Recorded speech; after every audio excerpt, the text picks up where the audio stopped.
ನನಗೆ ಪ್ರಾಬ್ಲಮ್, ನನಗೆ ಮದುವೆ ಅರೇಂಜ್ ಮ್ಯಾರೇಜ್ ಆಗಿದೆ ಸರ್. 9 ವರ್ಷ ಆಯ್ತು ಸರ್ ನನ್ನ ಮ್ಯಾರೇಜ್ ಆಗಿ. ಅವನಿಗೆ 3 ವರ್ಷದಿಂದ ಅನೈತಿಕ ಸಂಬಂಧ ಇದೆ ಸರ್. ಮನೆ ಎದುರುಗಡೆ ಹುಡುಗಿನೇ ಸರ್. ಅವನು ಮನೆ ಎದುರಿಗೆ ಮಧ್ಯರಾತ್ರಿ ಆದ್ರೆ ನನಗೆ ಸ್ಲೀಪಿಂಗ್ ಟ್ಯಾಬ್ಲೆಟ್ ಹಾಕಿ, ಅವಳು ಅವನ ಮನೆಯಲ್ಲಿ ಸ್ಲೀಪಿಂಗ್ ಟ್ಯಾಬ್ಲೆಟ್ ಹಾಕಿ, ನಮ್ಮ ಮನೇಲೆ ನಮ್ ಬೆಡ್ರೂಮ್ ಚಿಲ್ಕ ಹಾಕಿ ಹಾಲ್ ನಲ್ಲಿ ಆಕಿನ ಕರ್ಕೊಂಡು ಮಲಗ್ತಿದ್ದ ಮೇಡಮ್ ಸರ್. ಅದನ್ನ ನಾನು ಪ್ರಶ್ನೆ ಮಾಡಿದಕ್ಕೆ ನನಗ ಸಿಲಿಂಡರ್ ಅವ್ನ್ ಬ್ಲಾಸ್ಟ್ ಮಾಡಕ್ ಬರೋದು, ನಾನು ಅವಳೇ ಬೇಕು ನನಗೆ, ಅವಳು ನಾನೆಲ್ಲಾ ನೋಡ್ಕೋತಾಳೆ, ಅವಳು ನನಗೆ ದುಡ್ಡು ಕೊಡ್ತಾಳೆ, ನೀನೇನ್ ಕೊಡ್ತೀಯೇನೋ ನನಗೆ, ನಿಮ್ ಮನೆಯಿಂದ ಏನಾರು ತಂದಿಯೇನೋ ನೀನು? ನಾನು ಅದನ್ನ ಪ್ರಶ್ನೆ ಮಾಡಿ, ನನ್ ಮಗು ಇದೆ ಸರ್, ನಾನು ಅವನಿಗೆ 4 ಸತಿ ಚಾನ್ಸ್ ಕೊಟ್ಟೆ ಸರ್. ನಾನು ಸುಧಾರಿಸ್ಕೊತಾನೆ ನನ್ ಗಂಡ. ಆ ಹುಡುಗಿಗೂ ಬುದ್ಧಿ ಹೇಳಿದೆ ಸರ್. ನಾನು ಸಾಕ್ಷಿ ಸಮೇತ ಅದಾವ್ರಿ ಸರ್ ನನ್ನ ಹತ್ರ. ನಾನು ಸೂಸೈಡ್ನು ಮಾಡ್ಕೊಂಡೆ ಸರ್. ನಾನು ಬಿಟ್ಬಿಡ್ರಿ, ಇಷ್ಟಕ್ಕೆ ಬಿಟ್ಬಿಡ್ರಿ, ನನ್ನ ತಂದೆ ತಾಯಿ ಇಲ್ಲ, ನನಗ ಮಗು ಇದೆ, ಸಣ್ಣ ಮಗು, ನನ್ ಗಂಡನೇ ಎಲ್ಲ ಸರ್, ಬಿಟ್ಬಿಡೋ ಹುಡುಗಿ ಅಂತ ಆ ಹುಡುಗಿಗೂ ಹೇಳಿದೆ ಸರ್. ಅವಳದು ಮದುವೆ ಆಗಿದೆ ಸರ್. ಆಕಿ ಗಂಡ ಬೆಂಗಳೂರಿನಲ್ಲಿ ಇರ್ತಿದ್ದ ಸರ್. ಆ ಹುಡುಗಿ ನನಗೆ ಇಲ್ಲ ಅಕ್ಕ ನಾನು ಬಿಡ್ತೀನಿ ಅಂತ ನನಗೆ ಮಾತು ಕೊಟ್ಲು ಸರ್. ಆದ ತಕ್ಷಣ ಅಲ್ಲಿಂದ ಅವ್ರ ಮನೆಗೆ ಗೊತ್ತಾಗುತ್ತೆ ಅಂತ ಹೇಳಿ ಬಿಜಾಪುರಕ್ಕೆ ಮನೆ ಮಾಡಿದ್ವಿ ಸರ್. ಅಲ್ಲಿಂದ ಅವಳನ್ನ ಓಡಿಸ್ಕೊಂಡ್ ಬಂದ ಸರ್.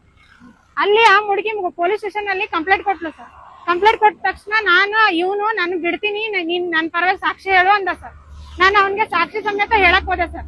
ಇಲ್ಲ ರೀ ಅಂತ ಹೇಳಿ ಹೇಳಕ್ ಹೋದ್ರು ಅವನ್ನ ಸುಧಾರ್ಸನಂತ ಹೇಳಿದೆ ಸರ್. ಈಗ ಮತ್ತೆ ನನಗೆ ಅವನು ಮನೆ ಈಗ ನನಗೆ ಅವಳೇ ಬೇಕು, ನಾನು ಇಲ್ಲಿ ಹುಬ್ಳಿಗೆ ನೀನು ಬೇಡ, ನನ್ನ ಮಗಳು ಬೇಡ, ನನಗೆ ಅವಳೇ ಬೇಕು, ಅವಳು ನನಗೆಲ್ಲ ನನಗೆ ಚಲೋ ಅದಾಳ, ಆಕಿ ನನಗೆಲ್ಲ ದುಡ್ಡು ಕೊಡ್ತಾಳ, ಅವಳು ನನಗೆ ಎಲ್ಲ ನೋಡ್ಕೋತಾಳ, ನನಗೆ ಅವಳೇ ಇಷ್ಟ, ನನಗೆ ನೀ ಬೇಡ ಅಂತೇಳಿ ನನಗೆ 21 ಮಾರ್ಚ್ನೇ ತಾರೀಕು ನನಗೆ ಹುಬ್ಳಿಗೆ ಬಂದು ನಾನು ತವ್ರ ಮನೆಗೆ ಬಿಟ್ಟೋಗಿದ್ದೆ. ಈಗ ಪೊಲೀಸ್ ಕಂಪ್ಲೇಂಟ್ ಕೊಟ್ಟು 9 ದಿನ ಆಯ್ತು ಸರ್. ಇವತ್ತು ಕರ್ಸಿದ್ದಾರೆ ಸರ್. ಬಂದಿದ್ದಾರೆ ಸರ್, ಬಂದಿದ್ದಾರೆ. ಅಲ್ಲೇ ನನಗೆ ನಾನು ಅವನಿಗೆ ಪೊಲೀಸರು ಏನು ಮಾತಾಡಲೇ ಇಲ್ಲ, ಆಕ್ಷನ್ ತಗೊಳತಿಲ್ಲ. ನನ್ಗೆ ಕೇಳಿದೆ ಸರ್. ನಾನು ಅವ್ರು ಏನಂದ್ರು, ಏನಾಗೈತಮ್ಮ ಅಂದ್ರು, ನಿನಗೆ ಗಂಡ ಬೇಕಲ್ಲ, ಕೈ ಕುಡಿಸ್ ಕಳಿಸ್ತೀನಿ ಅಂದ್ರು ಸರ್. ನಾನು ಅದಕ್ಕೆ ಅವನು ಬಿಡ್ತಾನೆ ಕೇಳಿ ಸರ್ ಅಂದರಿ. ಅದಕ್ಕೆ ಅವ್ನು ಏನಂದ, ಮಾನಸಿಕದಾಳ ಅಂತ ಹೇಳ್ತಾನೆ ಸರ್. ನಾನ್ ಮಾನಸಿಕ ಅಂತೀನ ಸರ್? ನನಗ ಸ್ಲೀಪಿಂಗ್ ಟ್ಯಾಬ್ಲೆಟ್ ಹಾಕಿ ಮಲ್ಕೊಂಡು ನನಗೆ ಮಾನಸಿಕದಾಳ ಅಂತ ಹೇಳ್ತಾನೆ sir. Harassment sir. Cylinder on ಮಾಡಿ ಬ್ಲಾಸ್ಟ್ ಮಾಡ.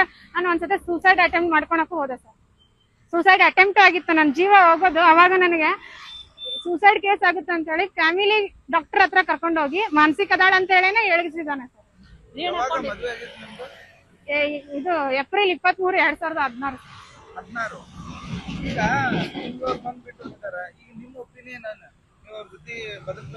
ಸರ್. ಅವ್ನು ಕಾಂಡೋಮ್ ಇಟ್ಕೊಂಡು ಅಡ್ಡಿರ್ತಾನೆ ಸರ್. ಸ್ಕೂಲಲ್ಲಿ ಬ್ಯಾಗ್ ಚೆಕ್ ಮಾಡಿದ್ರೆ ಹೊಡಿತಾನೆ ಸರ್, ಕಿಶೆ ಚೆಕ್ ಮಾಡಿದ್ರೆ ಹೊಡಿತಾನೆ ಸರ್. ನನಗೆ ಕಿಶೆ ಚೆಕ್ ಮಾಡಿ ಫೋನ್ ಮುಟ್ಟಿಸೇ ಕೊಡಲ್ಲ ಸರ್. Phone lock ಇಟ್ಕೊಂಡಿರ್ತಾನೆ.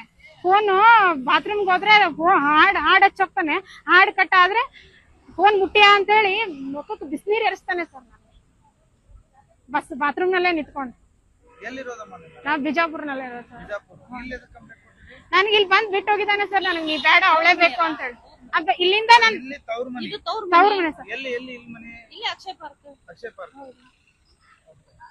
ಅಣ್ಣನ ಮನೆ ಇರೋದು ವಿಜಯನಗರ ಸರ್. ಇಲ್ಲಿ ಅಕ್ಕನ ಮನೆಗೆ ಬಿಟ್ಟು ಹೋಗಿದ್ದಾನೆ ಸರ್. ಅಂದ್ರೆ ನಾನು ಈಗ ಇಲ್ಲಿಂದ ಬಿಟ್ಟು ಹೋಗಿದ್ದಾನೆ ಸರ್. ಅವನು ಡೈರೆಕ್ಟ್ ಆಗಿ ಆಕಿ ಬೆಂಗಳೂರಿಗೆ ಹೋಗಿದ್ದಾನೆ ಸರ್. ಆಕಿ ಅವ್ನ ಗಂಡನ ಮನೇಲಿ ಇದ್ದಾಳೆ. ಅಲ್ಲಿ ಹೋಗಿ ಆಕಿ ಗಂಡನ ಕೈಯಾಗೂ ಸಿಕ್ಕಾಕೊಂಡಿದ್ದಾನೆ ಸರ್. 3 ತಾಸು ಆಕಿನ ಬೆಂಗಳೂರ್ನೆಲ್ಲ ಸುತ್ತಾಡಿಸಿ ಆಮೇಲೆ ಆಕಿ ಜೊತೆ 4 ಅವರ್ ಅವನು ಮಾತಾಡಿದ ಸರ್. ಕಂಪ್ಲೇಂಟ್ ಕೊಡಿ, ನನ್ ಡ್ಯೂಟಿ ಐತಿ, ನಾನು 25 ಲಕ್ಷ ರೂಪಾಯಿ ಸಾಲ ಮಾಡೀನಿ, ನಾನು ರಮ್ಮ ದುಡಕ್ ಹೋಗ್ತೀನಿ, ಇವ್ನ್ ಕರ್ಕೊಂಡ್ ಮಕ್ಕೋತಾಳ, ಇವನು ಈಕಿನ್ ನಮ್ ಮನೆಗ್ ಬಂದ್ ಮಲ್ಕೊಂಡ್ ಹೋಗಿದ್ದಾನೆ, ಇವ್ನ ಬೆಂಗಳೂರ್ನೆಲ್ಲ ಸುತ್ತಾಡ್ಸಿದಾನೆ ಇವನು ಅಂತೇಳಿ ಅವಳು ಹೇಳ್ತಾಳ ಸರ್. ನನಗೆ ನ್ಯಾಯ ಬೇಕು. ನನಗೆ ನನ್ನ ಮಗಳಿಗೆ ನ್ಯಾಯ ಬೇಕು, ಅವ್ರಿಗೆ ಶಿಕ್ಷೆ ಆಗ್ಬೇಕು ಸರ್. ಅವ್ನ ಜೊತೆ ಬಾಳೆ ಮಾಡಕ್ ನನಗೆ ಕೊಲೆ ಬೆದರಿಕೆ ಇಟ್ಟಿದ್ದಾನೆ ಸರ್. ಅವನು ನನಗ್ ಬಿಡುದಿಲ್ಲ ಸರ್. ಅವನು ನನಗ ಕಾನೂನು ರೀತಿ ಶಿಕ್ಷೆ ಆಗ್ಲಿ. ನನಗೆ ನನ್ ಮಗಳಿದಾಳ್ ಸರ್. 3 ವರ್ಷ ಸರ್. ನನ್ ಮಗಳಿದಾಳ್ರಿ. ನನ್ ಮಗಳಿಗೆ ನನಗೆ ಏನಾದ್ರು ಜೀವನಕ್ಕೆ ಮಾಡ್ಲಿ ಸರ್. ಶಾಲಾ ಶಿಕ್ಷಕ ಆಗಿ ನಂದು ಜೀವನ ಹಾಳಾದಂಗ್ ಬೇರೆ ಹೆಣ್ಮಕ್ಳು ಶಾಲಾ ಶಿಕ್ಷಕ ಸರ್. ಅವನು ಸಿದ್ನಾಥ್ LT ತಾಂಡ ಅಂತ ಹೇಳಿ ಅವ್ರ ಮನೇಲಿ ಅವ್ರ ಅಕ್ಕಂಗಿರ್ಗೆ ಹೇಳಿದ್ರೆ, ಮನೇಲಿ ಕಂಪ್ಲೇಂಟ್ ಮಾಡಿದ್ರೆ ಅವ್ರ ಅಕ್ಕಂಗಿರ ಅಂತಾರ, ಅವ 10 ಮಂದಿ ಜೊತೆ ಮಕ್ಕೊಂಡ್ ಬರ್ಲಿ, 3 ದಿನ ಬಿಟ್ಟು ಬರ್ಲಿ, ಮನೆಗ್ ಬರ್ತಾನಲ್ಲ